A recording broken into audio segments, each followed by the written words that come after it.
So, hi, everybody. We have an extremely special guest today, Anat Cohen, and she's in Rio de Janeiro, joining us from Rio de Janeiro.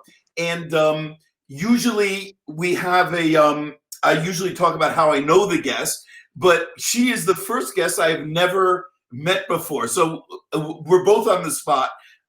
We had a very nice chat once, just sort of a techie dress rehearsal. Now, before we go on, Anat wants to share this on her Facebook page, right? So, are you good, or you need some help with that? I'm good. Okay, great. I think I'm good. So, I've been a huge fan of Anat's for several years, and I've really? to do a little research. Yeah, I did. I heard a few of her interviews and read her biography and stuff. And there's so much to say, but for me, she was clarinetist of the year of Jazz Journalists Association from 2008 through 2018, 11 years straight, and the Downbeat Critics and Readers polls clarinetist of the year 2010 to 2017. That's 8 years in a row, and we're not even talking about upcoming artists and doubler and everything else. That's just the clarinet. So we're extremely thrilled, and she's the first jazz player we've had here, and this is our 12th talk. So we're absolutely thrilled that she's here. So thank you so much, Anat. So nice to meet you and present you. Thank you, Andy. First of all, it's great to meet you. I like a little techie rehearsal, dress rehearsal, and it was great to meet for the first time.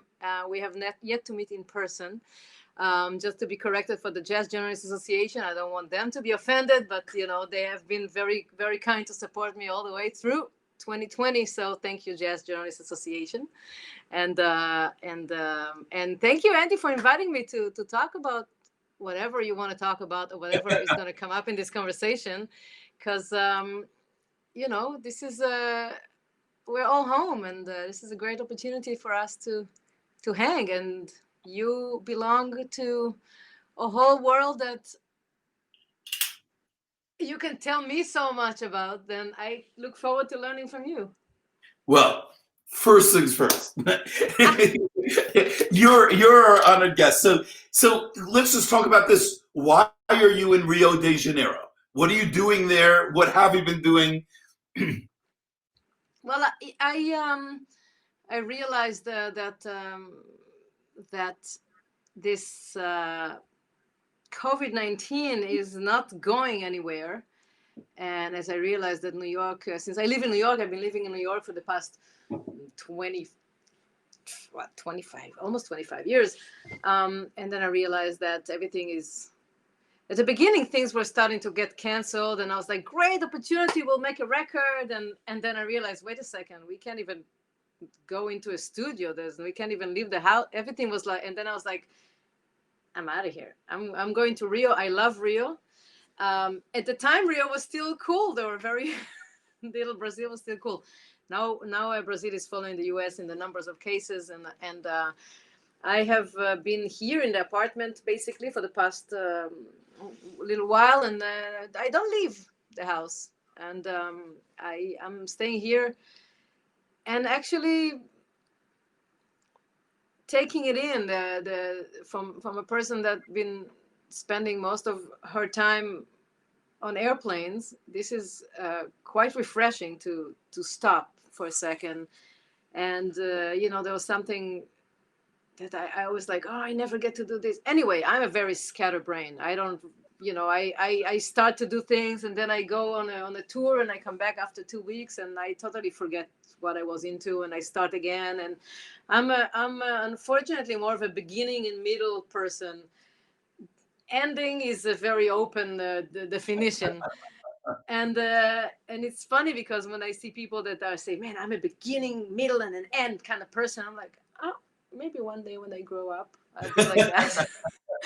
But I get excited about things, and then I get excited about something else, and then I forget. So for me, not to travel is very interesting, because I kind of have to deal not only with myself, but also to really figure out what is it that I want to get into, and one of the things that I have a chance to do, which hasn't happened in a long time, is to play every day. Now I don't play all day because I get distracted. However, I get to I brought the clarinet with me here, obviously, because it's a tiny little thing to carry with you when you go on an airplane, and I try to figure it out. And I tell you something, Andy, the more I practice, the harder it gets. Been there. Please explain. Can you explain that to me? There's no guarantees. I know music is very tough. You spend all day. And how can it be? I mean, just as I think I can play it, and then I can't. This instrument is a bizarre creature. Well, actually, I'm very curious. Like, so you have to forgive me. I'm a huge lover of jazz, but I'm not that knowledgeable about it. Okay, so I'm really curious because, like, when we tour, I mean, of course, you want to be in shape, and we can have hectic tours, and you get to the hall maybe an hour early, and you warm up, and you know what you're going to play as a classical musician, and you make sure that everything's going to be fine. But I'm amazed at you, at people like, let's say, jazzers, because I see, you compose, you experiment all the time, and I'm thinking you tour hectically too. You have to produce the goods every night also. But when are you like getting your practice in just to do all these incredible virtuosic things? And when are you doing your arranging and getting all these creative ideas on the plane? I mean, I can't even imagine how you juggle all this kind of stuff as a jazz player. Well, as I stated in my opening statement, it's very hard for me to really figure out when to do what. But one thing for sure, on the airplane, I am not productive. I feel like part of my brain is like somewhere in the atmosphere, and I just like I put on some video and I go like I zombie until we land, because it's very rare that I can actually concentrate. But I think I mean to be a I mean I have the same fascination to you. I mean, to be able to, what is this? What are you practicing? What are those things that you're trying to achieve? What are the goals? And I think I was thinking about it this morning when I was playing that it's like one big crossword puzzle, and we're just trying to fit all the components of music, and I am not very big on but I do compose and I arrange, but it's not like something that every day I do, and I want to, and I always say I want to, and now I have a chance, and I'm starting to get into it more seriously. But we play instrument. I don't know how many instruments you play, but I play an instrument that I play one note at a time. So it's kind of interesting because when you think about music, I mean, all I'm trying to do when I play is to play that note and always put it in the context, and always think about where does it belong and how it sounds in a comparison to what is happening around, and in comparison to time. And that's all there's to it. So when people practice with the metronome, and people practice there's so many things to think about. So it's almost like,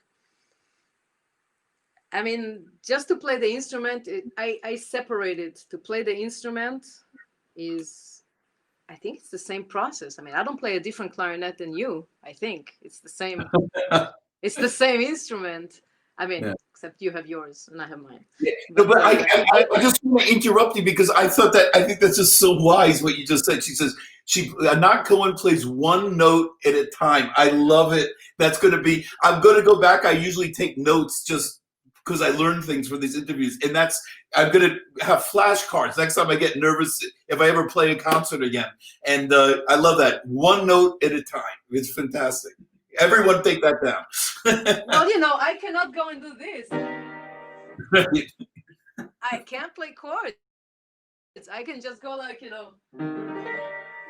can play it in arpeggios, but I still have to think which are those notes and think. So we're training to fit. It's like, some people, they look at the crossword puzzle and they go back, this goes right, this is down, this is, you need to figure out how to dissect music in order to constantly adapt to, oh wait, this letter doesn't fit, it must be a different word.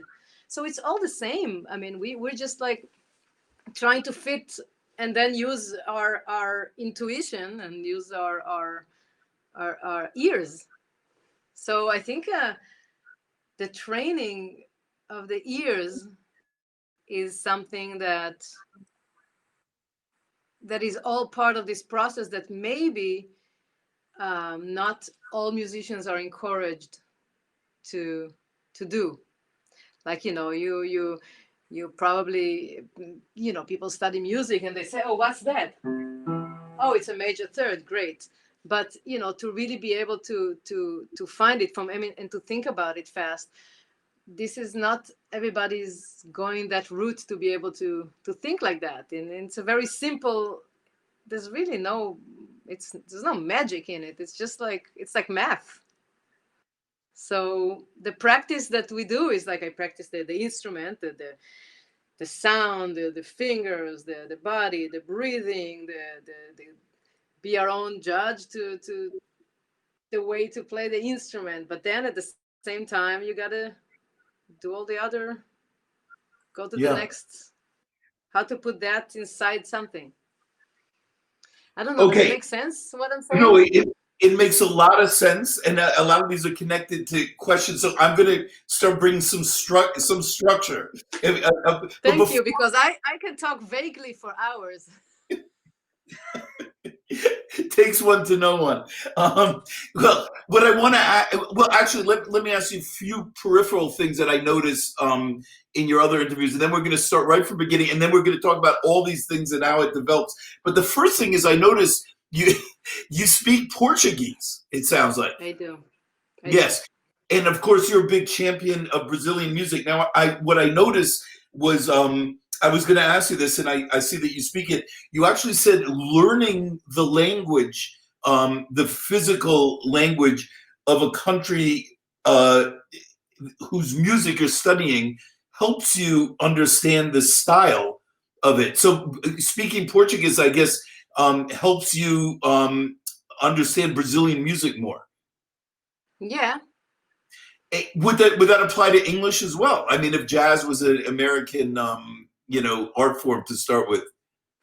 I mean, I think so. Although I have to say that my accent in Portuguese is better than my American accent.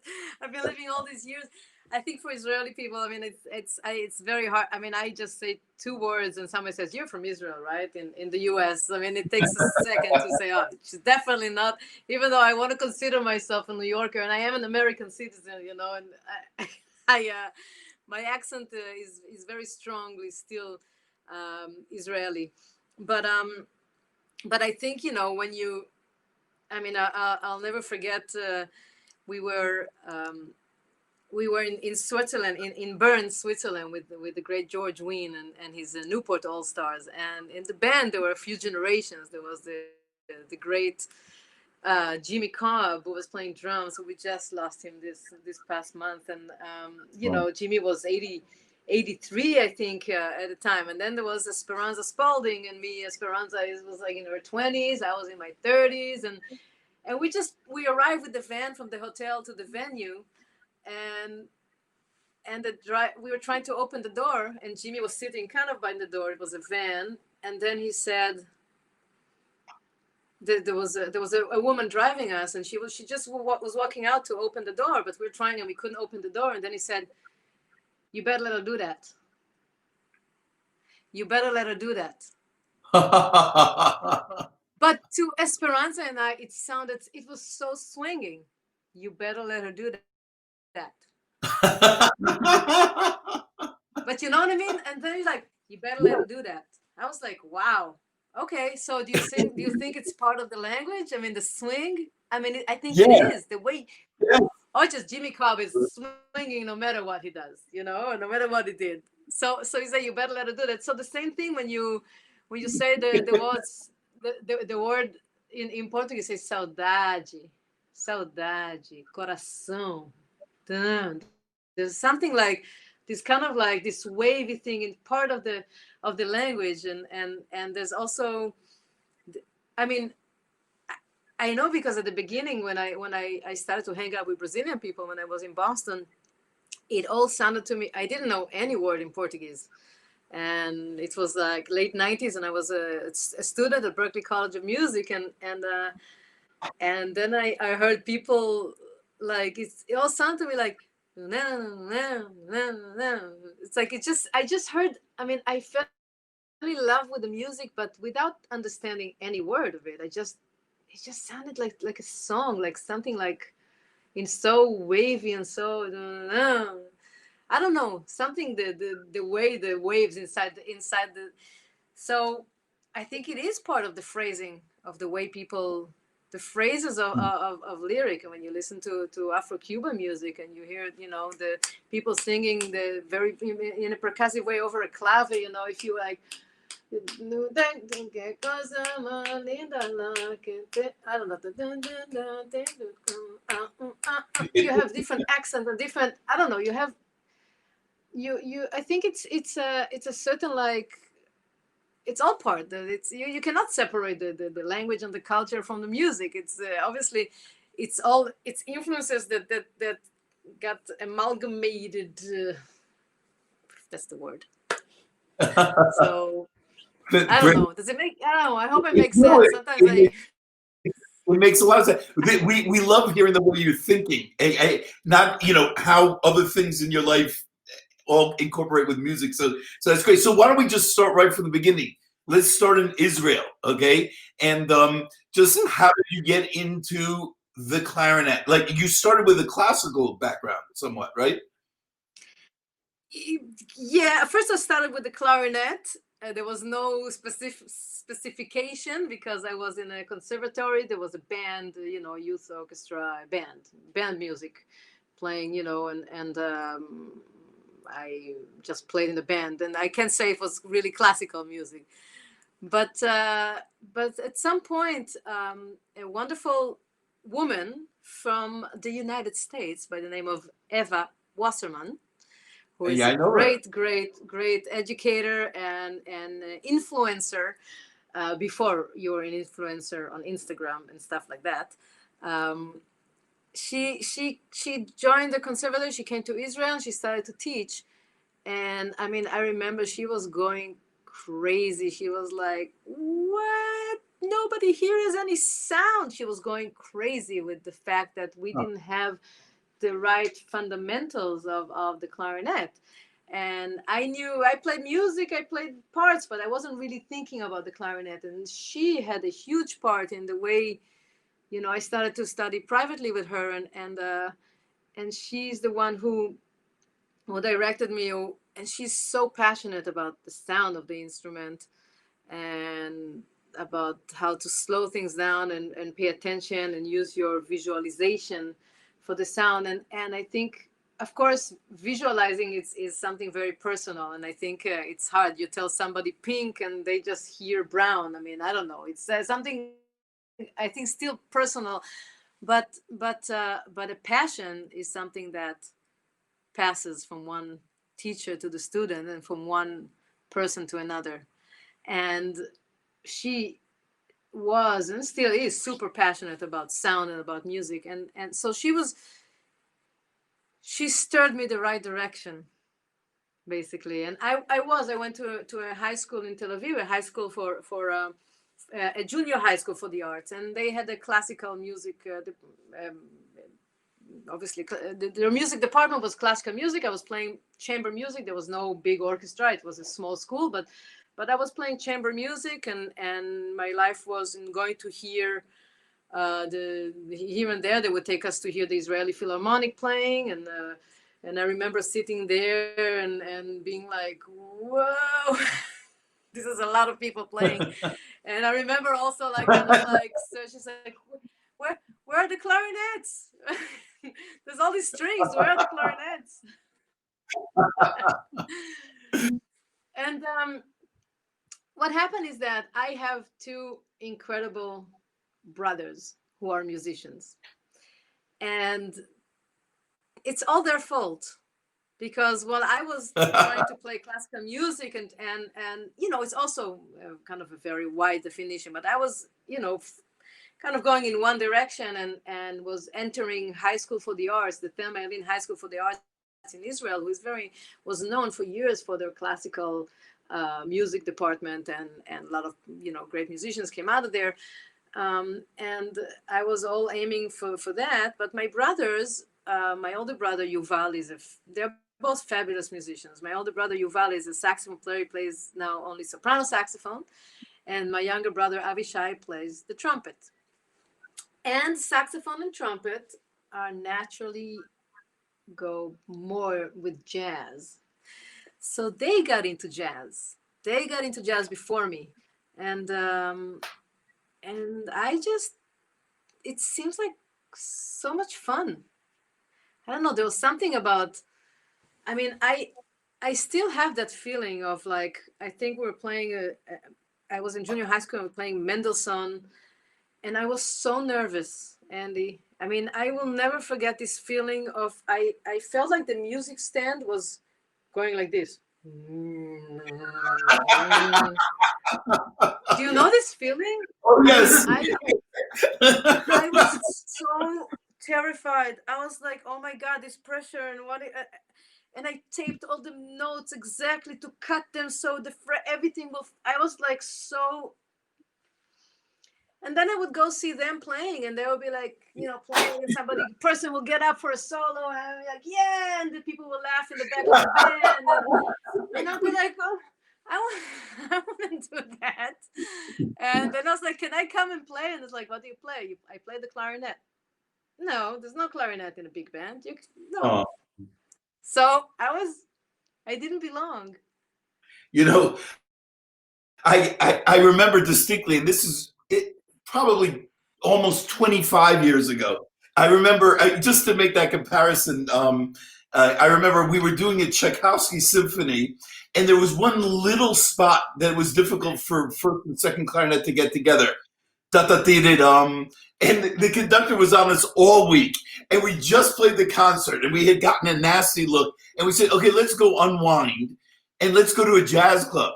So we went to the jazz club, still we're in our tails, everything. We have a beer, and all of a sudden, the guitarist at the club, he's in ripped jeans and ripped t-shirt, and he's wailing on the solo, and just the ESP was going, and we just looked at each other at the same time. We go, da da da da dum. Like, our whole universe was trying to get two bars together, and this guy was just having a ball, and if one note was a little ghosted, that's okay, it was a tremendous difference.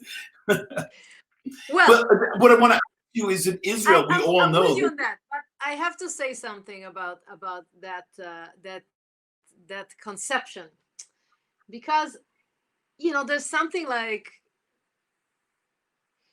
it's true that when you improvise, you can adjust a phrase to something that is more comfortable to your fingers, or to your naturally goes with what you hear, what you can play physically.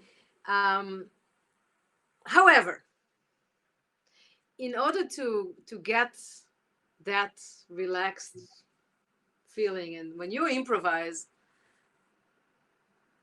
you gotta have all your shit together. Yes. Sorry for using that word. No. I know we're not about it. No. This ain't no HBO. So you have to have your technical skills and then all the other elements. So sure. But I think it's kind of interesting, because it seems like it's easier because people are relaxed, but the whole music is about interaction and about being in the moment. So if you get all uptight and you get tangled in your own world and about how to execute something, then you're no longer in the moment. Oh yeah, no. I So by no means was I implying. oh, no, I Yeah, know it's not, that's but- not all what you were saying, but I'm just saying yeah, I wanted to make it kind of clear about the for the non-improvisers, yes. about the concept of improvisation, because it's not like you just play whatever and you can just let go of everything. I think that it takes all the work of getting your instrumental work together and the precision and then some. So it's kind of, it's an interesting thing, and to be in the moment, I think it's a practice that people need to go. I mean, it's a lifetime practice in all aspects of life. Oh sure, yeah. Anyway, blah blah blah. Here I go. No. This is Theoretical again. what we're going to do. I just want to give you a shout out because we have such a great. We have so many. We have people from West Africa saying hello. We have people from Rio. We have people from Canada. We have Brazilian friends of mine in California. And John Brusier, who used to be the bass clarinetist of the Chicago Symphony, wants to know: do you travel with your bass clarinet? Because he saw you had a bass clarinet in your video. He never travels with his bass clarinet. So what about that? So I brought I mean, I shot the video here because I was already in the quarantine. We did it, my brothers are in Tel Aviv and I'm here in Rio, and I did bring the bass clarinet. I took it to a test flight because, I mean, if you saw the way I was traveling, I mean, Inspector Gadget was nothing compared to me. I mean, I had this vest with all these like pockets, and the computer on the back and the thing, so I can have the bass clarinet with the clarinet inside. But you basically, because of Homeland Security, we cannot really travel with all these instruments in a safe way, and I'm not going to check it in, obviously.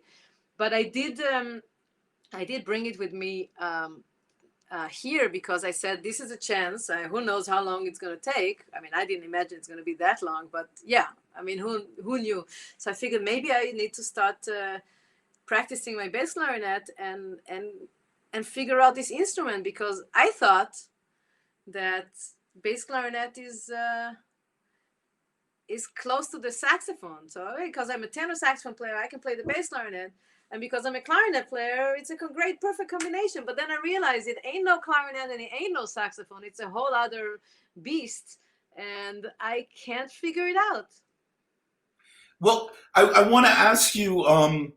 Well, I have so many things to ask you, but let's go back to Israel, right? So we know there's a very rich environment of classical music, as we mentioned, the Israel Philharmonic and other orchestras, blah blah blah. What's the jazz scene like in Israel? Man, it's incredible. Wow, you see, that's something. It's incredible. It's incredible. There are so many jazz programs. I mean, when I got into high school, the high school was known for classical department. That was the first year they started a jazz program, a jazz major in my high school. And actually, the first day of school, the head of the jazz department say, "Hey, why don't you come to the jazz department instead of the classical?" And I was like, "Okay." And basically, my life changed like that. I went from that way, and then what age was that? I was about 15, 16. But to say that after, I mean, we could talk about that, but basically after that there were many more programs of jazz programs offered in different high schools and after school. So today students can go to various places to study in the Jerusalem Academy. They can study jazz. They can study in the Israeli Conservatory in Tel Aviv, the Stricker Conservatory. They can study some jazz at the Rimon School. They can go into high schools. There are a bunch of high schools and a lot of musicians that went to study abroad and came back to Israel and are awesome, fabulous musicians that are educators that build programs to teach.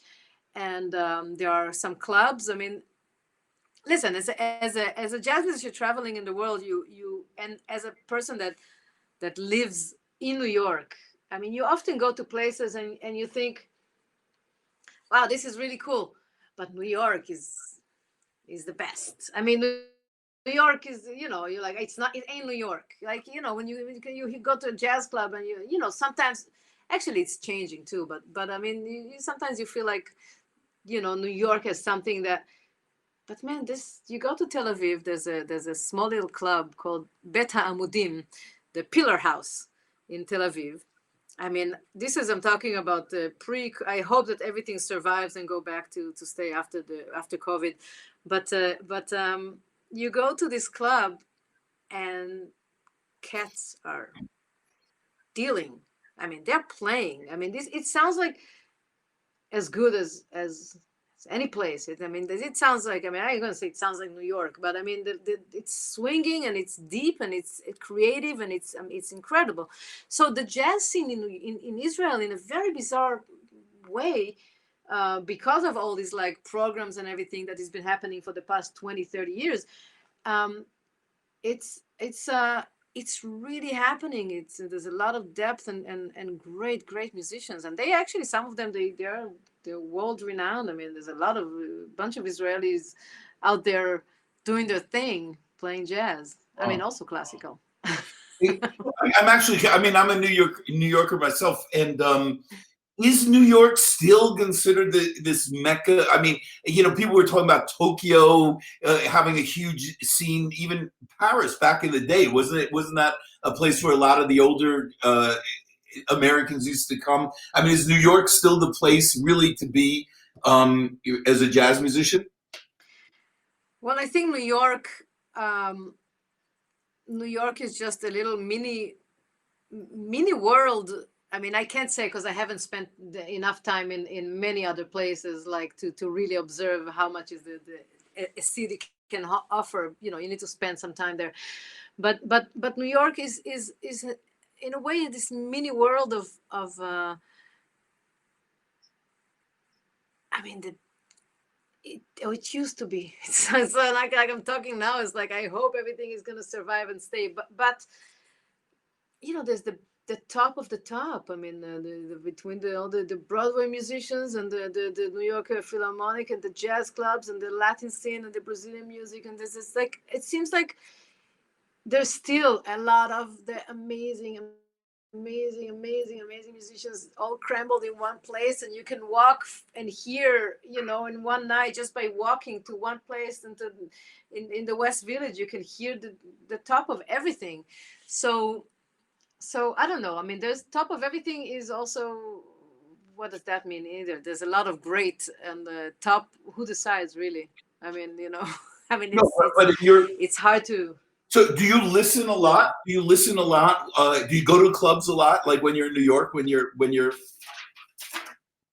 This is my favorite. I mean, I confess that when traveling a lot, and sometimes I only have a couple of days at home in between tours, then I want to just stay calm and not go out. But my favorite, I mean, my at the day, my favorite hang would be just to club hopping in New York. Just walk from here, go to the Earring and hear the irregulars, playing like swing from the 20s, and then go to Smalls, and then pass by the Vanguard, and then maybe go to the Blue Note for a little bit. And I mean, you can do everything in one night. You can just walk from one place to another and just hear music and until really late.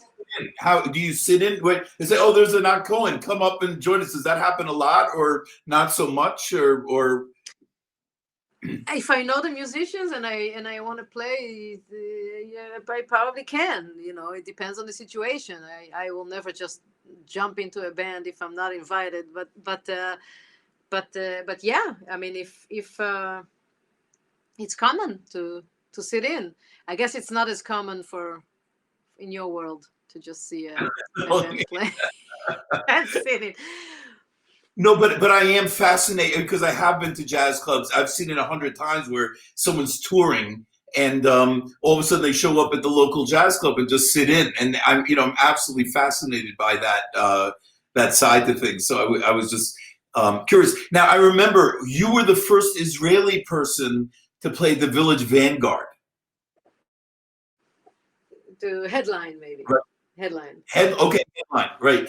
So and I remember so it was billed that way. They were making a big deal, but I'm curious about you as a musician. I mean, you're based in New York for how many years? You're now down in Rio de Janeiro. Do you feel like you're representing Israel in a way when someone says that to you? You're the first headliner at this famous jazz club from Israel. Do you even think in that way normally, or yes? I think I will always stay the Israeli, an Israeli person. I am, that's where I was born. This is where my roots are. So I think in many ways, who I am. I mean, of course, I hope that it's a never-ending process. The growth as we do as a person, and a certain understanding of how to handle ourselves in the world and who's driving the bus. But I would think that I still identify with the way I am, the way I interact with people, and the way I understand the American codes, but I will still, my default is an Israeli way of looking at you and saying, yes, no way, you're absolutely wrong. I have no problem to say that, but not everybody can say that. Or Right. you're No, absolutely right. I love I'm an idiot. She's saying, most New Yorkers feel I'm too direct. I love this. Well, not in New York. That's why I feel good in New York. But yeah, New Yorkers beat around the bush all the time. They're afraid of being perceived as impolite, But you know what? You're talking about the Vanguard and the great Lorraine Gordon. I mean, after Max Gordon died, she ran the Vanguard for years and years, and even into her 90s, she would still go every night. She would sit in the club drinking her martini and running the shows. She has her table by the door, and you could not pass by her without her making some comment. Or there'll be like a little paper on the floor, and some person, an audience member, a guest at the Vanguard, passed by. She's like, pick that up. Like, she would just say stuff like that, and for me, I'd be like, oh, she sounds so Israeli. It would be so natural to me. Somebody just order you to pick something up. It's like, pick that up. It's like, would you be so kind to please bend over and take that and put it in the trash? I mean, it's so many words. Yeah, anyway, I'm actually we curious. went away from the clarinet. Yeah, no. But what I'm curious about is because I've seen you virtually anyway in concert halls, doing concerts. For a jazz musician, or for you, I mean, obviously you do recordings, and you do jazz clubs, and you do concerts. And how is like a jazz club? And my impression for jazz players, it's like actors who they do movies and they love going to Broadway for a month. Like there's something about live theater, and it feels like, to me, my impression is jazz players feel no matter what they do, they're coming home when they're in the clubs. There's something about the clubs. Do I have that right, or what's that experience like compared to concerts or the rest of the kind of stuff you do? Very nice question, Andy. It's a really, because I mean, there is definitely a big difference playing in a club or playing on a big stage. When I played Carnegie Hall has a different vibe than playing at the Village Vanguard. There's no question about it. Now,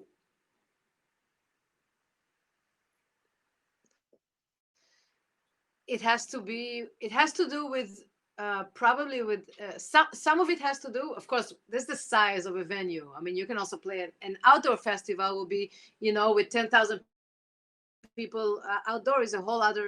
climate, then even if you play the exact same set of music for those people with the same musician, you can be just a quartet on stage playing outside and then playing in a club. There's something about a smaller place, a smaller space, the proximity with the audience. There's something that people, it's very intimate.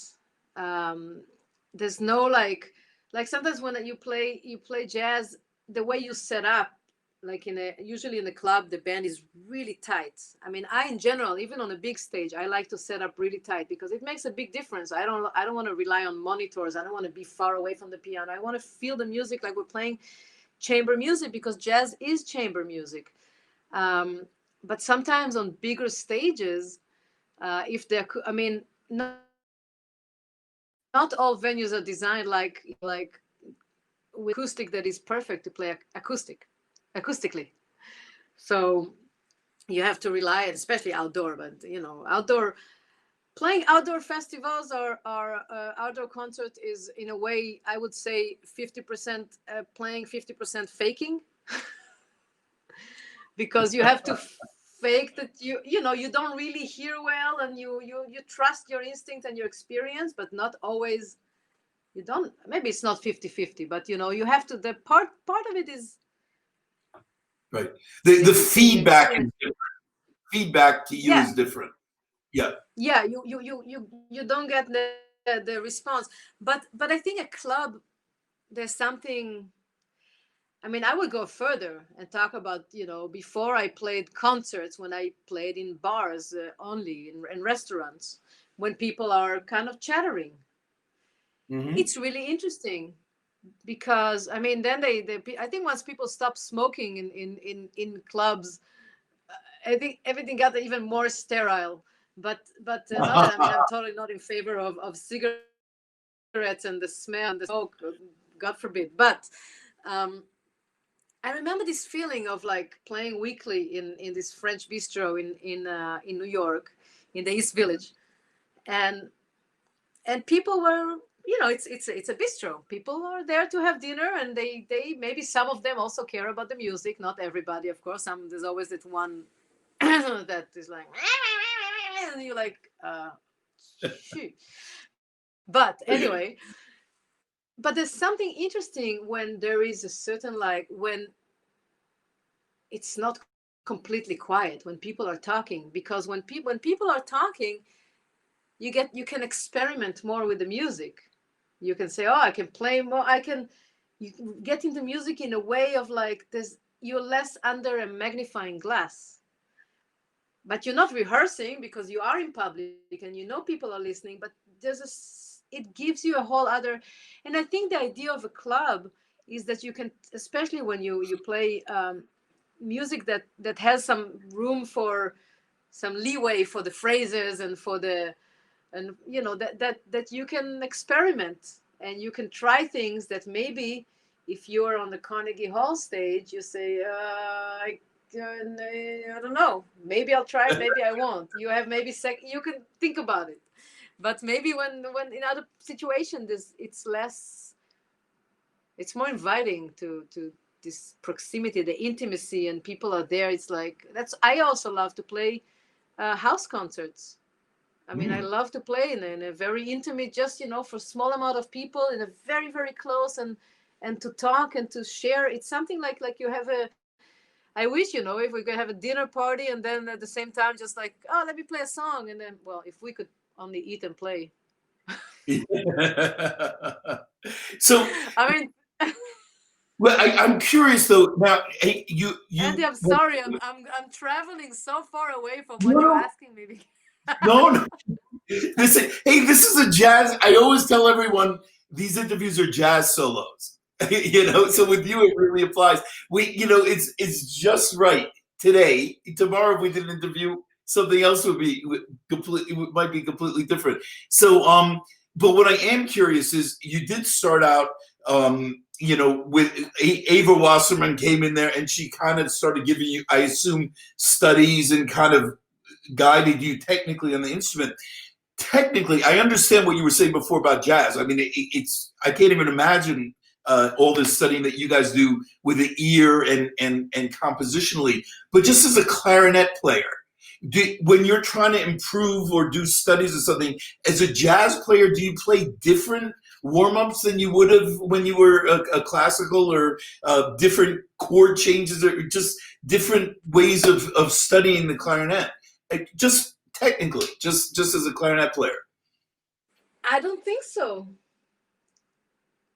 I think the way it's almost it's almost like there are two me. I mean, I think like, okay, so let's talk about the clarinet for a second. It's a very unforgiving instrument. We know that once we let if we let I noticed you said in an interview you thought it was quite a difficult instrument compared to some of the other doubles, and I'm wondering what makes it that. I mean, my guess is because it's in twelfths, but what makes it in some ways more difficult than some of the doubles that you've played? Really asking me why is it okay? I guess for you it's not difficult. No. On the contrary, I can't do all the other instruments like you do. But what about it is, you obviously play really wonderful saxophone. I've heard you play that. Do you also play flute? I'm not sure. Not anymore. I don't know. It's too much work. I can't. No, I quit. Okay, yeah. I always assume that the difficulty of the clarinet physically is that we're in twelfths. We have throat tone. I didn't realize that we were in 12s until many years into playing the clarinet. I just learned it the way it is. And then one day I was like, oh wait, when you press the octave, it's not an octave. You know, they call it press the octave key. And I'm like, oh, I just took it that, yeah. I think because with the clarinet, if even like the best musicians can squeak. That even that when you're at the top, it doesn't matter how great you are, you can squeak. If you just for a second don't pay attention and your finger moves just a tiny little bit from the hole. So you cannot let you have to be all the time with your guards on, right? You have to all the time pay attention. And it does have it has, okay, gosh, I don't need to explain it has the holes, yet that's true. Yeah. You Yes. have to be really gentle the way you move the fingers, yet you have to be really forceful in how to cover those holes. Otherwise, be like you'll be in between the notes or you're gonna squeak. So you have a certain like constant, and they gave those little two. Yes. True. Which mine is completely messed up, but they gave them the most work, which I still don't really get who invented this. Why would do all these things that you? Why would you have a note that you get it like with clarinet, you get to a dead end, and you can't go to the next note, or you have to replan. You have to ways rerouting. Yeah. You have to reroute your whole way backward, but at that point you're already at the dead end, so it's too late. So if you don't practice all those like possibilities, you always have to think ahead with the clarinet. Saxophone doesn't have that. You have one way to play C, and that's it. Yeah. And you don't have a whole makes sense. Yeah. You don't have notes that you cannot go. I mean, I'm talking about neighboring notes that you cannot go to the next near neighbor in a scale when you're like, or in a small interval, like you don't need to slide like that. I mean, you can. Yeah. So I think, okay, these are just a few thoughts that I have about the clarinet in a comparison to other instruments. And then, when you ask me about the practice,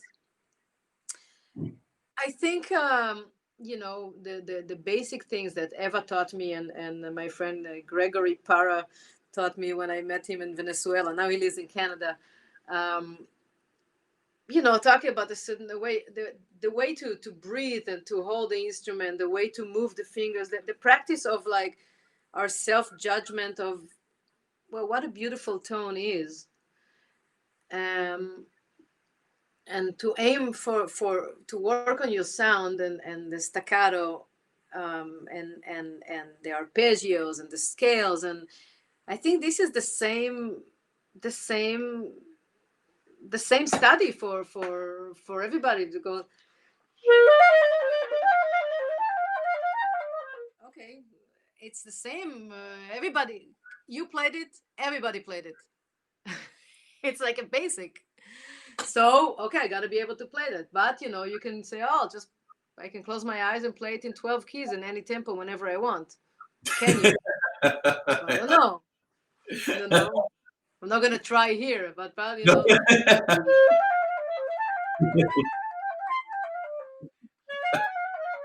You know, be able to just, okay, I have enough control over scales, I can just move it around because I understand that, you know. So those are the extra things that you say as a jazz musician. I'm just gonna, you know, add something extra into my plate that maybe is not coming from the page in front of me, but it's gonna help me practice all those other things that I need to practice in order to be ready always to deal with music. So this is, but I think the practice of the instrument, I mean, if we think about, isn't it the same? I would think it's the same. But of course, you know, I'm realizing that I might be able to I might practice, like, you know, the long tones from pianissimo to forte, and to try to have no air in my sound and try to control, work on my tuner, and really kind of have a certain, okay, that's a work that everybody, this is the labor of the instrument. And in a way, I think the way to practice the clarinet is, I believe that's the way. I don't think there's other way to practice the clarinet. But then there are extra things that I basically, okay, we go back to my history. What happened is that I became a saxophone player because nobody wanted to hear clarinet playing jazz. So I just became a saxophone player just out of no choice. And so then I said, okay, I can bring those other things that I learned to play saxophone, I bring into the clarinet. So when I play I don't practice it differently, I think. But in order to express myself in jazz, I think I have to have elements that I have to manipulate some things on the instrument with the articulation and with the sound and the way, in just to be able to express my own ideas. And I think that in many ways, for me, the tight embouchure, right? This is like, let's talk about, you need to have a certain right way to hold the embouchure, and even the physicality of holding the instrument down here. I mean, I realized it the other day. I mean, I don't even hold it down here. I mean, I hold it further up because of more saxophone, because I can create different sounds. But then I sabotage maybe my other clean sound. Mm-hmm. So then when I practice the next day, I have to go back, take the ship anchor, throw it back down, and go back to the. But for me, this is it. You know, there's the ship and there's the anchor, and you have to. If I go too long without the anchor back, like going back and putting the anchor down, I'm gonna get too far from what I like the instrument to sound. So this is it. This is in a nutshell. This is my approach. Make sense? Well, no, it totally makes sense. I think, correct me if I'm wrong, what you're saying is sometimes we get into small habits, we let it go, and sometimes we just have to go right back to basics, you know? Right. And yeah. So what I'd like to know, I'm very curious too, because I think all of us, even the classical clarinetists here, all look to people like Benny Goodman, you know, as a hero. Perhaps, you know, Jimmy Dorsey and Artie Shaw and you know, Woody Herman and these guys. But then all of a sudden, it seems to me, I even Googled it before this, when you get into bebop and you get into later on, once you get the soloists in front of the big band out of the way, it seems like the clarinet didn't have much of a part in jazz compared to sax or really all other instruments, and now it seems to be coming back a little bit more. You know much more about it than I do, I'm sure. So I'm curious about the evolution of the clarinet's role in jazz over the last 80 years or whatever? Oof. I In 3 minutes.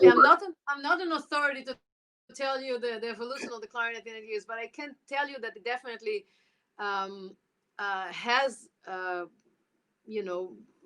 mainly got a little bit to the side.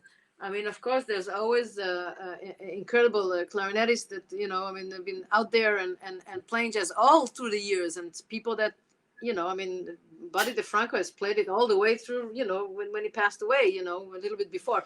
So the music has not stopped, and the instrument. Even Benny Goodman, he played until he, his last concert in the when he died. So even though the music is still associated with earlier. But as far as and of course there are waves of fantastic resurgence of the clarinet. Eddie Daniels came and Don Byron came, and the people that was like, oh, the clarinet is cool. But people, I personally think the music got complex. Clarinet is technically, when it got more chromatic and less, not a lot of people wanted to deal with it. I mean, clarinet is much more fun to go.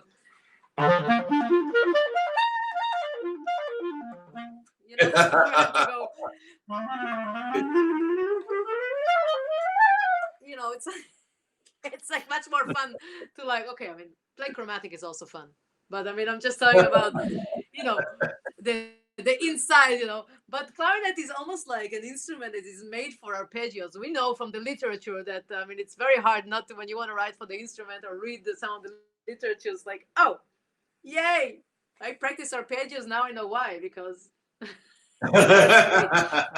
so one thing is that the music got complex. Another thing, I think that the music just got louder. And and can you imagine if you don't have the orchestra be able to play a pianissimo, and you can just work on your pianissimo to play all beautiful with the fitting with all this fast sound, beautiful. Then you have this like and with trumpets, with brass, with saxophone, you can pierce through a lot of sound. The clarinet, I feel that, I mean, and I'm sure you will agree, although for you, I'm sure that I know that for you the whole register is beautiful, but there's something about the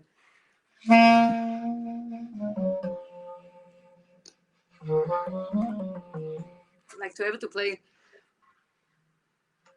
like super quiet. When you play with the our choice will be to just play those horrendous high notes on the clarinet, I mean, and I think with the big band, I mean, one of my favorite thing to do with the big band, and I have a 10-piece band, the tentet, that I like when there's a lot of sound, because then you can play above everything else, and the clarinet has that power. But if you want to play when the band is playing loud, and you're going to play the shallow mode, nobody's going to hear you, right? So you kind of get. So I think the clarinet was like, I like it. I don't know. I mean, I don't know what's the reason. Maybe it was just preconception of people that say, oh, because until today, we're in 2020, and I say, oh, you play clarinet jazz, people say, oh, Benny Goodman, the first name that comes to everybody's mind. Yeah. Now, Benny Goodman played his famous Carnegie Hall concert in 1938. So how come in 2020 people still say Benny Goodman when they hear the word jazz and clarinet? Yes. So in people's minds, it's belonged to something old in jazz. It belongs to like New Orleans music only, and people don't really. It hasn't made it as popular. Maybe the record, maybe it's all about marketing and the record labels. They were pushing saxophones and singers, and they say, people heard enough clarinet in the 30s now, and in the 40s now we need to focus on other instrument. I don't know. But I want to ask you. I know one of your interviews. I was fascinated because it seems like two of your role models or heroes or influences rather. One was John Coltrane, and the other is Sidney Bechet. Okay, now for me as a as I say, just a fan, but not knowledgeable, right? I love both of them. I personally don't see a similarity. Okay, but the reason I was well, hold on. But I want to share something with you. It's probably just a coincidence, but Woody Allen has a movie about his a jazz tour that he did, and in it specifically in humility, he was saying, "Look, I'm not a great artist like," and he says Sidney Bechet and John Coltrane. I mean, just put them together. So it's now the second time I've heard them put together, and I'm very, very curious about this. Now, first of all, I'm assuming Train was more of your tenor sax influence. I mean, in terms of sound and all that. And I did hear some of your tenor sax, and I see that similarity. I'm assuming in Bechet's style, it's more his notes and his style. I don't, for my ear, hear the similarity in your clarinet sound the way I did in tenor sax and John Coltrane. Nice observations, Andy. Thank you. I mean, there's a lot of people that I like that I don't try to sound like them. Sure. So that's first. And sometimes what gets to me in a musician, and again, this is like a very personal thing, when you listen to music, there is, of course, the analytical part of like the notes they're playing and what choices they make over harmony and how is their time feel and how is the vibrato and articulation and a lot of things to pay attention and to try to imitate. But another thing is a feeling that you get when you hear somebody. And one note, like when Train is playing, I want to talk about you on Soul Train.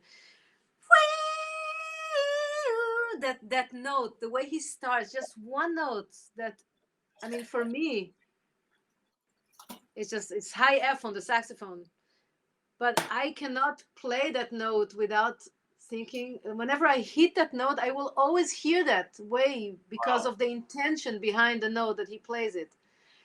And when you so it's a certain, and also, okay, so for Train, for me, it's almost a religious thing, because I feel like I had listening to his album Crescent just one time when I was in Boston, and I had I don't know, maybe, I mean, I didn't grow up religious. And I mean, I didn't practice, we didn't go to synagogue, and I'm not part of like ceremonies.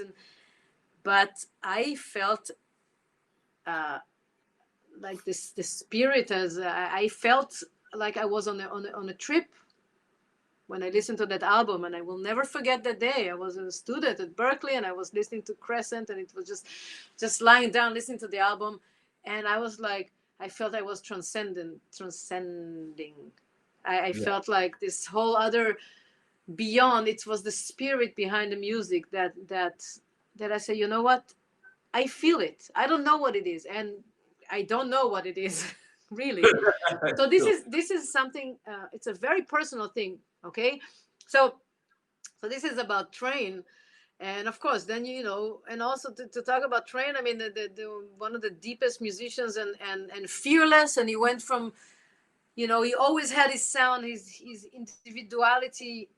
And I don't know how it is for you, but I mean, this search for your own sound within a certain existing context. It's not like you're making art that is like not part of anything else. I'm just going to do something completely different. He was inside working bands, and he found his own way of playing the changes, his own way to sound, that when you listen to him, you're like, this is Train. There's no question about it. The same thing with Sidney Bechet. I mean, you listen to Sidney Bechet, you know it's Sidney Bechet. And there was, for me, what got to my heart is that fire, the fire behind the music. Like you hear, like, when somebody playing,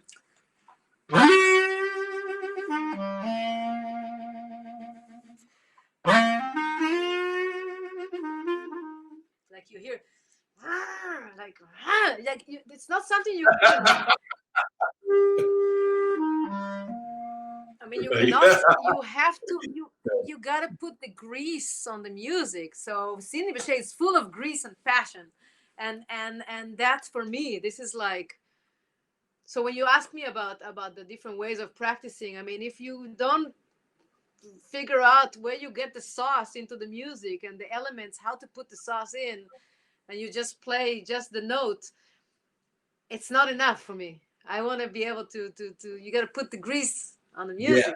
So I'm taking notes. I've learned a lot of things, but the two things sticking out in my mind. Remember, one note at a time, and the music needs grease. I love it. I love it. I'm gonna make flashcards and put it on my stand. Not enough grease in the music. I'm gonna tell my students. I don't know. Wonderful, wonderful. I'm curious now. As an Israeli, you went to the army. You went to the army, right?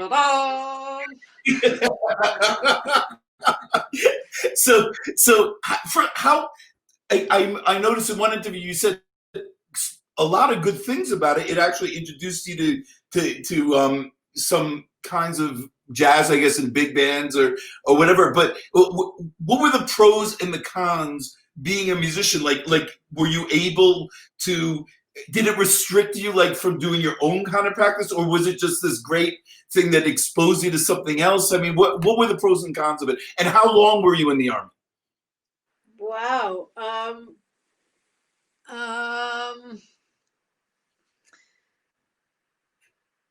Okay. I mean, being as an Israeli person, it is mandatory to go to the army.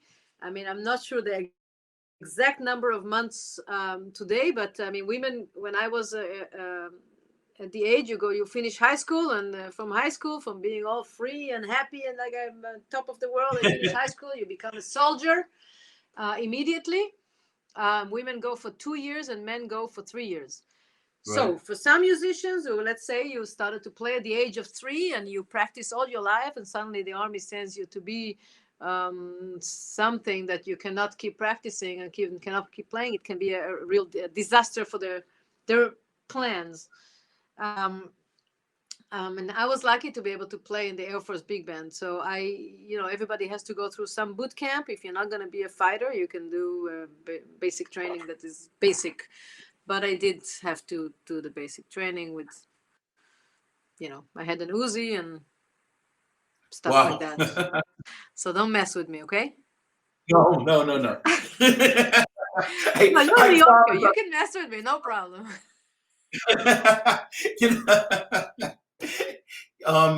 My father was in the Israeli army, as a matter of fact. Really? Way back when. Yeah. Why? So, well, he was an Israeli.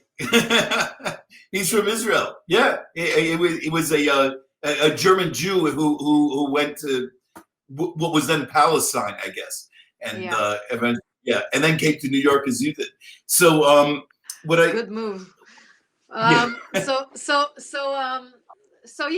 basically I was in the army for a couple of years, and actually I was very fortunate because I being in the army, I was at the Air Force Big Band, and I was able to be a musician. Basically we played gigs, we played concerts, and we traveled around Israel to play gigs, but basically it would be like any belonging to any band. Like you go sometimes at 1 p.m. for a rehearsal, sometimes at 4 p.m. and some days we didn't even go because there was nothing to do, or they would just bring us there to just be there so we won't be at home. But I have to say that this is one of the best periods as far as practicing, because I had a routine, and I remember as a soldier, and I was still kind of practicing the clarinet and practicing the saxophone, and to play both is an interesting thing, but I was practicing every day my three, I had from 11 to 2 if I could, and I would be able to do my basic clarinet, practicing the scales, and then go to the saxophone and do all the jazz studying, all the saxophone. But I had a routine, and I was able to play and maintain and keep growing. So I was Wow. lucky. Fantastic. So I'm also curious. I mean, as a my impression. Okay, so as a jazz player, as classical players, we're supposed to be learning off of other instrumentalists and singers and so forth. And I think that's very important. But a lot of us don't. And that's something to expand on. But usually, when we go to a music college, we'll choose a teacher who's sound we like, his approach to the clarinet we like, or he teaches that approach, and we'll travel to wherever we want to go for 4 years, basically to take those private lessons. For me, of course, I've my impression is that jazz player, you go and you listen to a pianist and you're getting all kinds of ideas, or trumpeter, it doesn't matter. It's the notes and the style are just as important as the instrument. But what about you? When you went to Berkeley College of Music, like, first of all, did you have a private clarinet teacher? Was that even part of the curriculum? Well, I went to Berkeley as a saxophone player. I was not. I when I got into high school, the clarinet became secondary, and that's it. It was there for about 10 years, just as a secondary. I mean, I only came back to it. Did you have a sax teacher at Berkeley? Just private? I had a sax teacher, exactly. So I went to study with the saxophone. I studied with the great Billy Pierce, and I studied with George Garzone. And George Garzone was also performing every Monday in Boston, and I would just go with the fringe, and I would just follow him. And I studied also with Jamie Haddad. I studied percussion. I took percussion classes to improve my rhythm, and with Jamie Haddad, and I followed him too. And the people, we would just, I mean, the some people were state performers, and some people, were more in the classroom. So I didn't get a chance while as a student to hear them play, but when I could go here, I mean, I think it's the best thing when you can actually go see your teacher perform live, and you can see their approach, not just to the instrument and if they play what they tell you to play and stuff like that, but you can see their whole way of being, how they interact with the other musician, what are the rituals when they're about to play, how they prepare themselves mentally, if they just stand at the bar and just have a drink and then, oh, it's time to play, let's go on stage, boom, hit, like me. So it's an interesting thing. So I did that in Boston. Yeah. So after Boston, you moved to New York. Yeah. So I'm actually curious. I mean, from what I'm hearing, unless you're about to tell me something else, you just had a few years at most, I guess, with Ava, and basically you didn't really, other than that, really study the clarinet with it. No. The way we do, just use this fingering and try that. I mean, that's quite remarkable. Yeah, that's why it's a mystery to me, this instrument. I confess that I've been studying it on my own, mainly. I took one lesson with John Menassi in New York. Oh. My classmate at Juilliard. He's awesome. Just because somebody asked me to play the Mozart Quintet, and I was like, that was more than 10 years ago in New York, and I was like, there are clarinet players in that can play much better than I can, and he said, I know, but I want you, and I haven't played anything classical like that in years. So I called John, like, help. So I came over and we talked, and then he even lent me his A clarinet because I don't own one. I am a B flat person. I hear everything in B flat, It's very hard. And then I did the couple of concerts at the Barge Music in New York, and And what was that like? Did you enjoy it? I mean, how was it different from what you've been doing? You know. it's the same, and people definitely. It was nice that people take time to rehearse, because it's much. I often. I think it's an awesome thing to be able to rehearse, and in some genres, it's more customary to rehearse, and people get into the very nuances of how to make music sound together. I think it's a privilege to be able to rehearse in general. It's something that as touring, when you're dealing with touring musicians, and when time is money, it's becoming just less feasible. That's all. But it was really, really interesting to go and practice to get myself re in tune with a whole way of, and it's amazing, because some things that John told me then, I mean, I keep practicing now. I mean, it never went away. It was like a certain way of opening the throat, and he was so wonderful to me. I'm grateful. I don't think I even got to tell him how grateful I am for. I mean, I did return his A clarinet back to him. Okay, well, but it was good. It's like, keep it for a couple of weeks. Yeah. But he was so nice. I mean, he didn't know me. He's like, keep it for a couple of weeks until the concert, and then give it back to me. Like, cool. So I just practiced it for a couple of weeks. And then I play the gig and I give it back. I know it sounds so wrong when I tell this story, but anyway, it was really awesome, and it was I took liberty on the cadences, and I was like, oh cool, I can do that part. I love it. I wish I could hear him. Well, Yeah. actually, did you ever play Klezmer?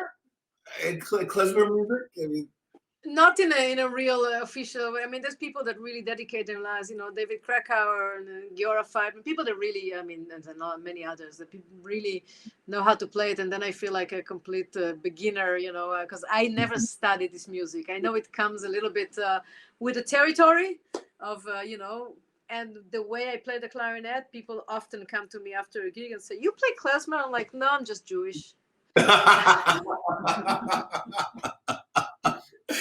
So that the way people introduce you or describe you is someone who plays so many different styles of jazz. Okay, so what I want to know, is it that you just play different styles of jazz, or do you combine these styles to sort of create your own style, or both? I think when it comes to composing, then kind of everything that is part of you comes out in your compositions, and then they might be in this one style, or they can be a certain combination of different influences. But I have had the chance to play. Let's say I have a jazz quartet. A quartet. So I can bring songs from different places in the world, and original compositions of mine. But basically, the way we're going to play it is the way each musician play their instrument, and the way we interact. It's going to become the band sound. So, and I don't want people to ever try to play in a way they're not comfortable. So I think part of the role as a band leader is to encourage the musicians you hire, to find who they are and to bring what they can into the music. And I might play one song with one quartet. Let's say I bring a song I wrote and it sounds a certain way, and I bring it to three other guys, piano, bass, drums, and then I bring it to a different rhythm section, piano, bass, drums, and it's going to sound completely different, even though they're reading from the same lead sheet, because they have different personalities, different communication, different ideas. Or I'll go further, the same rhythm section is not going to play the same from one day to the next. One day it's going to be a little slower, one day it's going to be gloomy, and another day it's going to be more upbeat, and somebody is going to comp differently, and it's going to create a solo to so I think that the style, this is like when you play, and it depends, what musicians you play with. Now when I play music that is more style or genre specific, if I play try to play okay, there's a music that I love called choro from Brazil. Part of the reason that I'm here in Rio and that I love this music and I fell in love, and it opened a whole love affair with this country. But it also brought me back to play the clarinet. So we should definitely talk about choro. So definitely. You can play it with people that play the style, and it will be more of a specific genre. You try to play in if you play with more tradition. It also depends on how open the musicians are. You can play a song in more traditional way with a more traditional accompanying and the way it was recorded maybe 50 years ago or 90 years ago.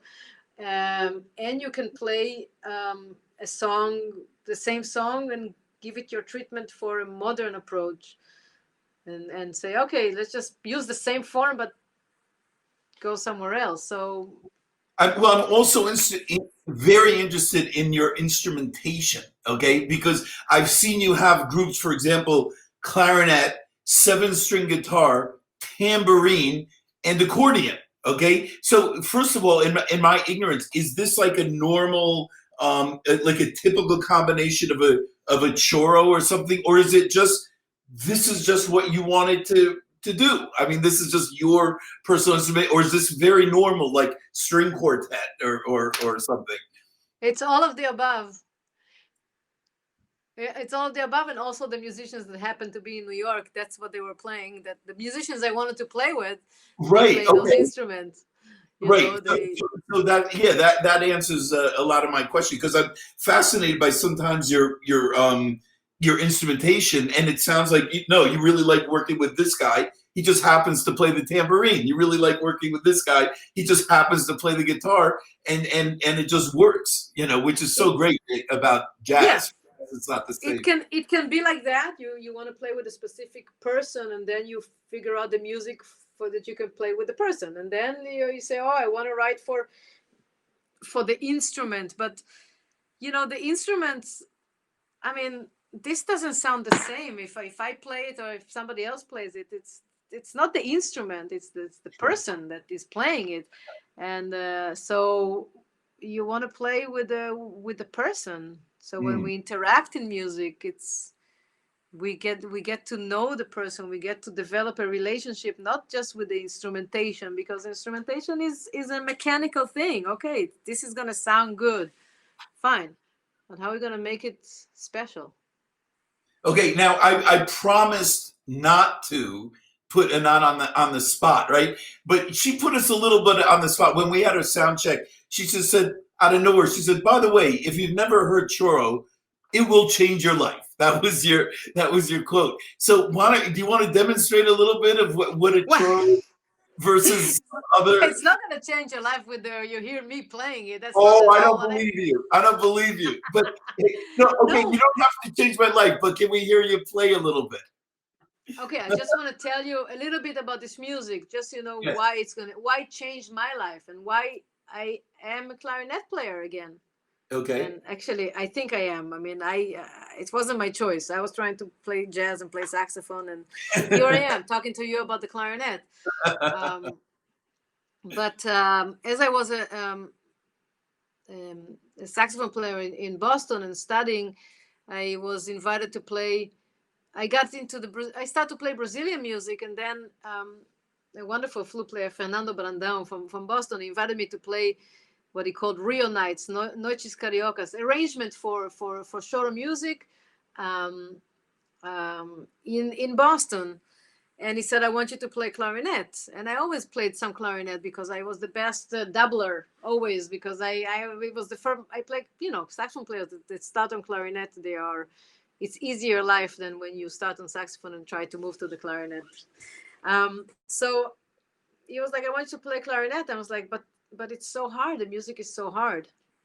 And and I got into this shorter music a little bit, and I was like, wow, I need to practice my clarinet again. I mean, this is not something you can just, and I dusted off the case and I started practicing again the clarinet to play this music.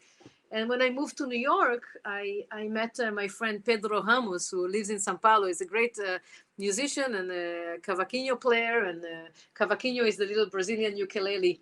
And a tenor guitar, which is smaller than the guitar and is a 4-string, is a wonderful sound instrument. And he, because of him, we started to play.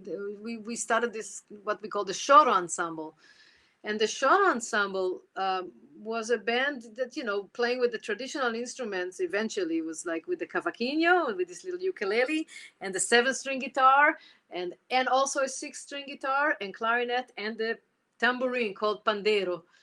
And we started to play every week. And this music, shorter music, is if you don't know how to improvise, but you also want to be able to play music not the same way every time.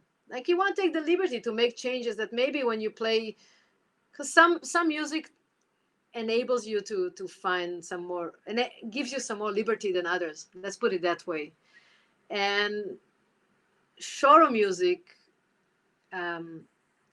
which is it invites you to find your personality with the music while playing the melodies. So for people that are scared of improvisation, this is like, it's a treasure. Because here you have music you can read. Even if you don't transcribe it yourself from the recording, you can read it, and then you can just start kind of ornamenting your way and changing the rhythms and kind of adding your own little notes in between, or change a phrase and come back and go in and out. So you can improvise far from that, or not improvise and just add a little something. So I was like, okay, also this music is polyphonic. So there's a lot of things going on at the same time. For clarinet, fits. Clarinet is part of the sound of shoro. So I was like, as somebody that was discouraged from playing the clarinet because I got into jazz and people wanted to hear saxophone. And suddenly I found a style of music, genre that I can just play the clarinet. I was like, I'm in.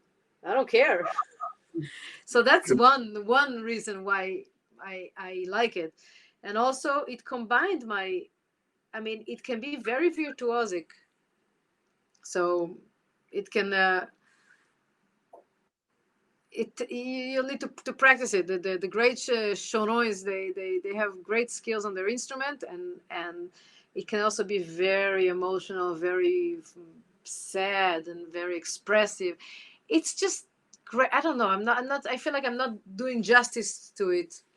But well, again, from a classical point of view, I think Villa-Lobos's choros, he spells it with an S afterwards, is connected with this idea of choro. It's not. It is. It is choro. Right. Yeah.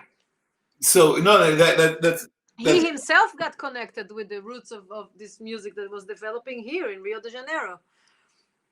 It's music from the turn of the last century. This guy, piano player, Ernesto Nazaré. It's all written music for classical musicians. You can just read exactly the way it's some books and literature, and there's a website where you can download all this music. And this is one of the fathers of choro, Pixinguinha. Huh. It's if you don't read Portuguese, it's like Pixinguinha. He wrote hundreds of choros. He was ahead of his time. They're so wonderful. It's like most of them are 3-part rondo form. There's like 3-part songs with 16 bars, and well, I can't. Oh, this is another guy that brought a lot of choros. Jacob of the mandolin, Jacob du bandolin. played mandolin, had made Shoto super famous on the radios, had hits, and plays for. You gotta play this music from your heart. You gotta be executed precisely. But you see, talking about this combination, so Shoto. There's, by the way, if you want to learn about this music, there's a great documentary also about Shoto called Brasileirinho. Brasileirinho. Look for it. You can find it on YouTube with subtitles, and it captures Rio in the time that I came here in the early 2000s, and there was a revival of Shoto, and all these young people were playing this music in all the clubs, music that is so complex, yet they a lot of times it played like in around the common thing is called roda, a circle. People play around a table and they just drink beers and they play this music, but it's full of history and respect and interaction and conversation, and it's really okay. I today I'm not, I feel like I'm not giving it enough justice. I love this music. No, I think your passions come through just a little bit about it. It's great. It's great music.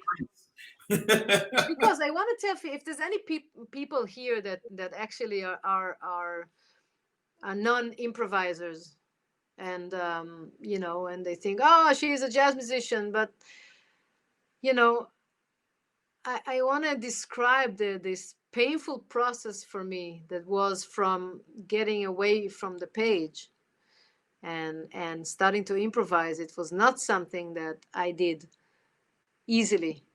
And it came with a lot of pain, a lot of fears, a lot of insecurities, a lot of, yeah, it was definitely, and I'm gonna tell you the truth that I still carry those come back in different moments. I mean, you know, we all have, and even that moment of the music stand when I was 16, going back and forth. I mean, those kind of moments, they come back to you when you least expect. I think just when you think I got it.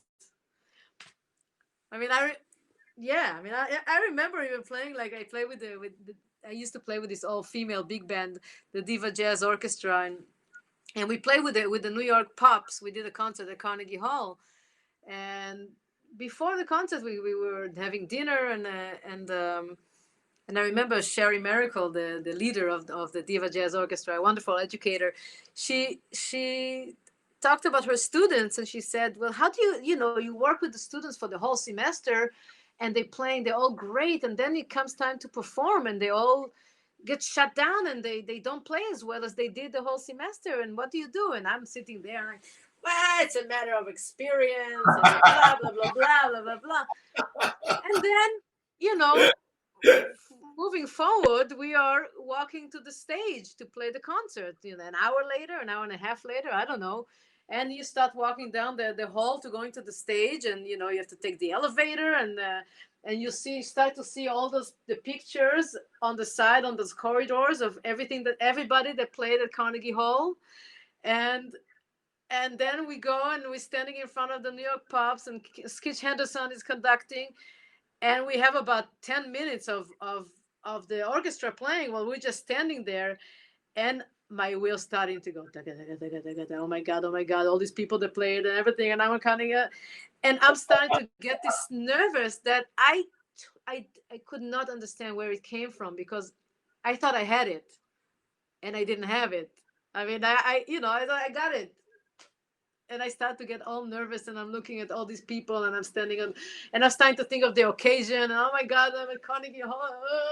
So those moments, you know, I'm just saying, they come back at us. But going back to that fear of improvisation, it's possible to improvise. It's just like doing some kind of, you have to just start incorporating other sides of your brain while you practice. You're doing the same practice that you're doing. You just start raising your awareness. So it's a whole other conversation. But I'm just saying, for those of you who are not improvisers and you say, oh, yeah, I'm a classical player and she's a jazz player, or he's a jazz player and they can improvise and I can't improvise. It's easier when you're a kid, obviously, because we're invincible and we're fearless. And I think what happens when you play music from the great literature for years is that you read the people that sat down and they slowed down the process and they documented their thoughts in beautiful, perfect phrases, and then you play them, and then you learn what a perfect phrase is, and what a perfect piece is, and what a song is, and what a question and answer and pick and how to phrase something and articulate. And then comes time to improvise, and you're like, I sound stupid. because because of the ego. Okay, I have an incredibly stupid question since you mentioned stupid. I'm just wondering, I mean, I know myself, if I'm playing the Mozart quintet, I might say, oh, that was really, I didn't like my playing that day, or I liked it. Do you actually, a jazz solo, especially at your level, as someone who consistently, do you actually look back at a solo and I mean, I imagine there's some solo you say, wow, this is really, you know, I really got it good, you know, this time. But do you sometimes look back and say, I just really didn't do well at all on that solo. I wish I could have a second chance. Or is it just what it is at the moment? I mean, do you ever look back and say, that was rubbish, you know, or Andy, it's all of the above. Sometimes it's like, oh my God, that was horrendous. Sometimes But what makes it horrendous though? I mean, just speak to me like I'm a 2-year. I mean, no, you didn't play wrong notes. I mean, I've heard you playing. It's you. I imagine at this stage of the game, you play within the chords and everything. But what makes a solo horrendous at your level? I think it's you get deeper into a execution of ideas. I went for an idea. I couldn't follow through. I didn't like that idea. It led to a certain place in the song that I wish I didn't go. There's regrets. There are regrets because this is improvised music. Everything you tell me now makes me respond. Even if I planned this whole interview, this whole conversation we have, I would not say probably most of what I'm telling you. Right. So I'm responding. So if I would say, and I ignite, we are igniters. Right. I ignite the band, and I like, go there. Oh no, I didn't mean it. Say something like, oh no, it's not what I meant. Well, what did you mean? Well, it's too late. The music is gone already. So, and sometimes it is what it is. I mean, it's always it is what it is, because when you, even after you play the concert and any written music or not, I mean, you play something and you can say, oh man, I can't believe didn't come out right, but it's gone. So are we going to stay? We're going to learn. We have to say, okay, I learned what not to do, what to do, what I need to work on, how to improve. And we try to learn, because this is, at the end of the day, I think our process with music is not about the end result of one song or one piece. It's about our growth as people and as musicians, and how we learn to deal with the imperfection of the world. Great. Nothing is perfect. No, I have to say that's a really enlightening answer for me. That's really that's great. Great. Send it. Can you transcribe and send it back to me and tell me when I need it? Then I'll call you and you can tell me, well, somebody said to me. But you know what? It's interesting, because I'm going to talk about my friend Claudio Roditi, this great trumpet player who we just lost just recently, well, a few months ago, and a great Brazilian trumpet player, and he was out there in the US for years playing. And I remember also, maybe it was 20 years ago almost, I got off the stage. We were in a festival at the Lionel Hampton Festival in Moscow, Idaho. And I came off the stage, and Claudio was like, nice playing, or sounded great, or said something. And I was like, immediately like, no, and he said, what do you think? You think that I got off the stage thinking I sounded great? We never think I sounded great. We always think, oh, I want to get better. I need to improve. But you also need to learn to say thank you, and to take it and use it. Use what you just learned. Nobody says, oh, I just I just played great. I mean, people usually don't say that. Mm. But you can say that was great because maybe the experience was a positive experience. Maybe when you went Mm. on a roller coaster, said that was great, but really, did you actually like that feeling? Well, Wow, now you Andy, you see, why are we talking? I'm talking for so long. I'm sorry. I didn't want to talk for that long. you warned me and I warned you. I told You you that I'm a yammer.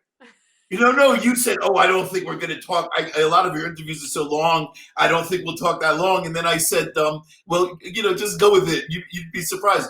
You want to continue a little. You want to By play the a little." way, this is somebody else. It is a Rovner. Yes, It is a someone asked. Right. Rovner, and it's a R13.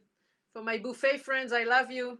I know you want me to play the more advanced clarinets, but mom and dad bought me my R13 when I was 12, and I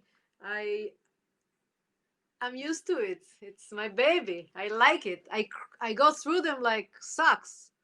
No, I cracked only three. I only cracked three, but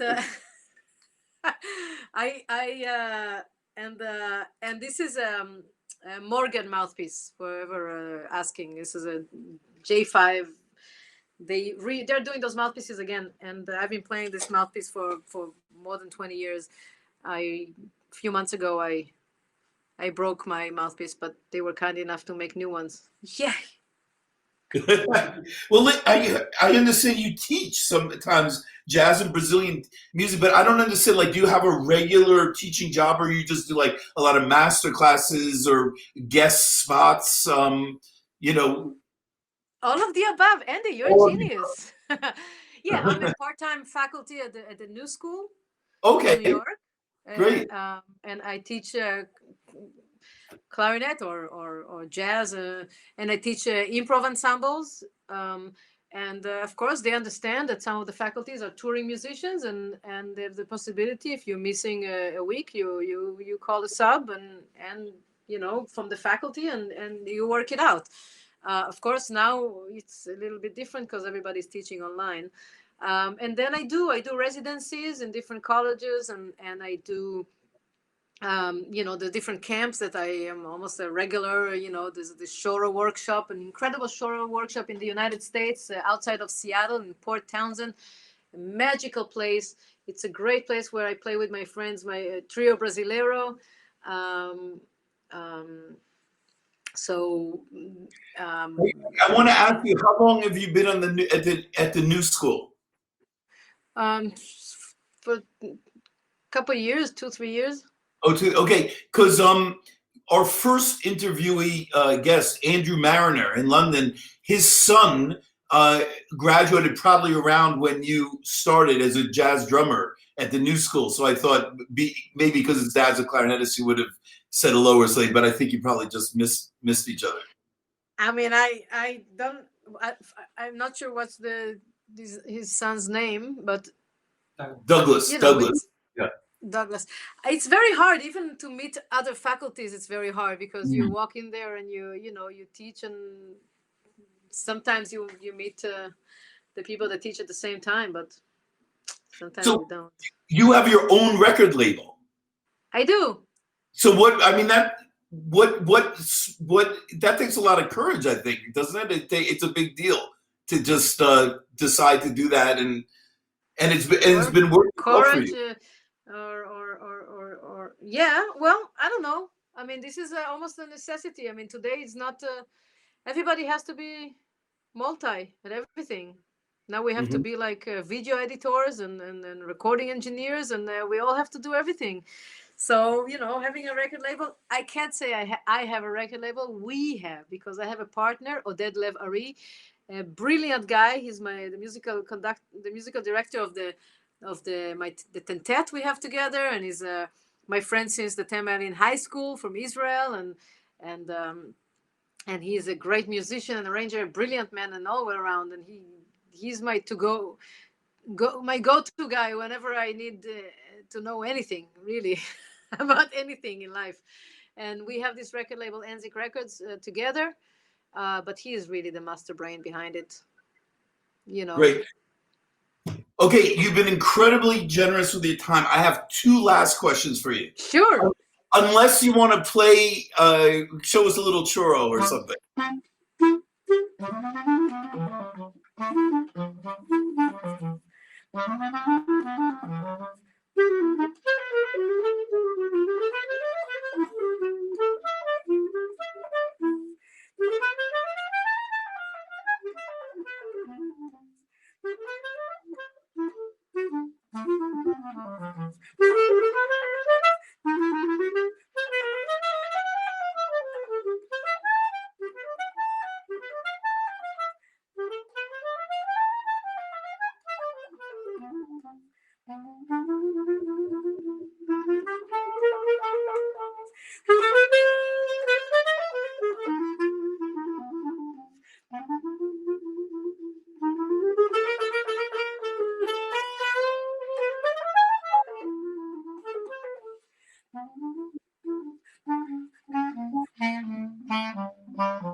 Yeah, woo! Come here, Lorraine. I didn't get a chance. We want double applause. We didn't have a chance to introduce our techie friend who makes these beautiful posters. Anat was great, Lorenzo Yasko, and once in a while he's not such a bad thing. He's had a few recitals online recently. So Anat, that was great. Thank you so much. What a great treat. Yeah, wow. Why not? Talk for 2 hours and then just take the clarinet and play. That was a nice. Well, there you go. I mean, this is obviously your home base of communication. So we're going to ask you. That was a song written by this guy, written in like 100 years ago. The song is called Ameno Rezeda by Ernesto Nazare. Just beautiful. And I played and I improvised, and I played some of the written original ideas, but a lot of my own. So sorry, Ernesto. I hope you won't mind. I doubt it. Well, okay, so I already promised you wouldn't put you on the spot. I've already broken that promise, so I'm gonna go further. I saw in a 2015 interview of yours, so that's 5 years ago. You said something like you're hoping to do something bigger than music. Do you remember anything like that? Nah, I say a lot of shit.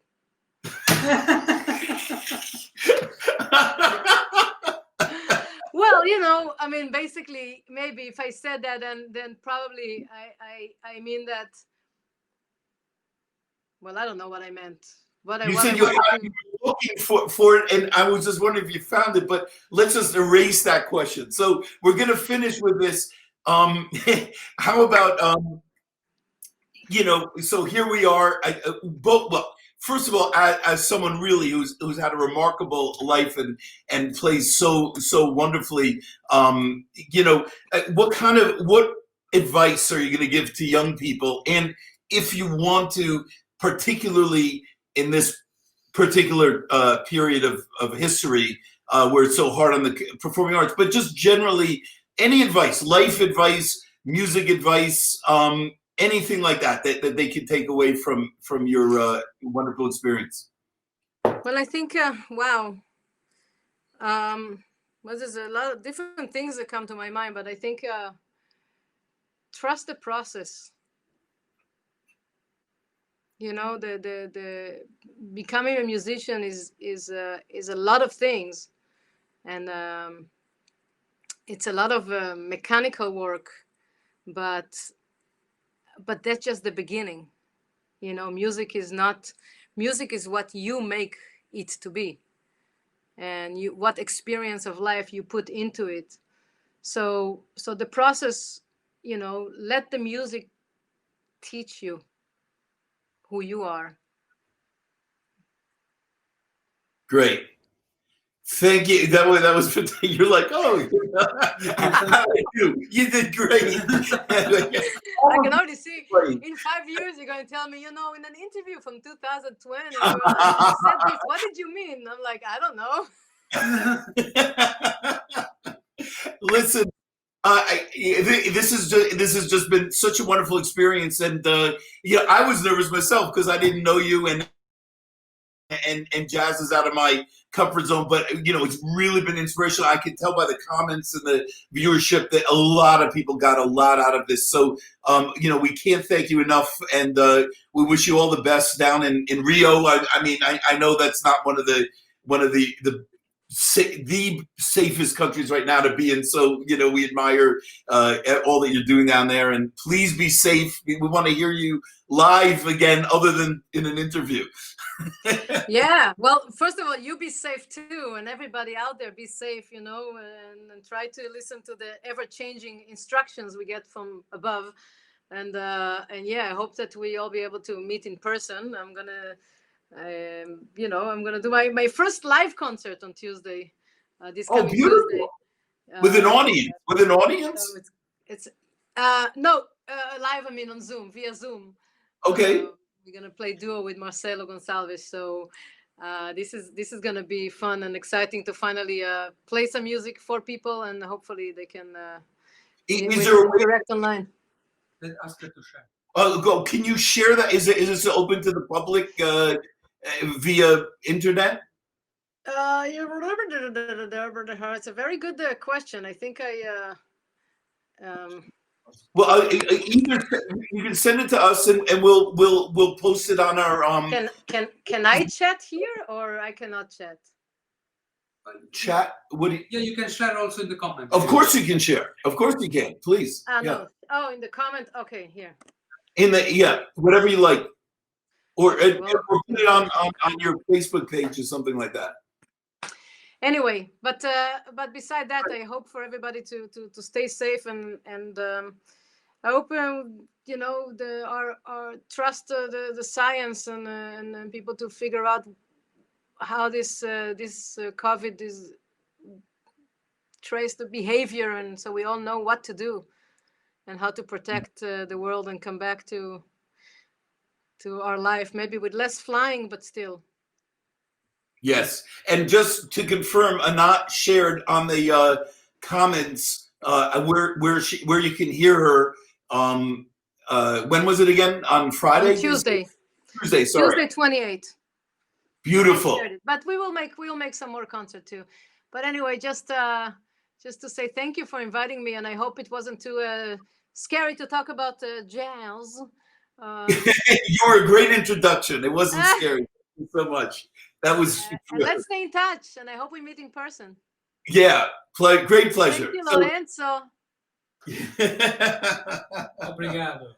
Ciao. Grazie mille. Okay, everybody, thanks for joining us, and hope to see you next week. Be safe. Wash your hands.